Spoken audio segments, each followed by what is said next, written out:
Friends, நம்ம வழக்கமாக செய்கிற அடையை விட கொஞ்சம் டிஃப்ரெண்ட்டாக செஞ்சு பார்க்கலாம். இது அடை மாவு, பச்சரிசி, அப்புறம் கடலைப்பருப்பு, துவரம்பருப்பு, கொஞ்சம் உளுந்தம்பருப்பு, பெருஞ்சீரகம், காஞ்ச மிளகாய் எல்லாம் போட்டு குறகுறப்பாக அரைச்சி வச்சுருக்குறோம். கொஞ்சம் மஞ்சளும் போட்டிருக்குறோம், உப்பையும் சேர்த்தாச்சு.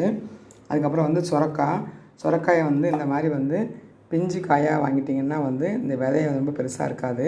ஸோ அந்த மாதிரி சுரக்காயை வாங்கிட்டு இந்த மாதிரி கிரேட் பண்ணி வச்சுக்கலாம். கேரட் துருவதில் கூடவே மல்லித்தூளையும் சாப் பண்ணி வச்சுருக்குறோம். இப்போ அரைச்சி வச்ச மாவை இதோடு சேர்த்து கட்டியாக பிசைஞ்சு வச்சுக்கலாம். நல்லா கையை வச்சு சுரக்காயை பிசைஞ்சிட்டு மாவையும் சேர்த்து இந்த மாதிரி கட்டி பார்த்துக்கு எடுத்து வச்சுக்கலாம். இப்போ தோசைக்கல்லில் கொஞ்சமாக எண்ணெய் ஜாஸ்தியாக விட்டுட்டு 2 பக்கமும் கிறிஸ்பியாக வர்ற மாதிரி அடையை செஞ்சு எடுத்துக்கலாம். கூடவே சாப்பிட்றதுக்கு ஓரளவுக்கு கட்டியான சட்னி. கண்டிப்பாக ட்ரை பண்ணுங்கள். தேங்க்ஸ் ஃபார் வாட்சிங்.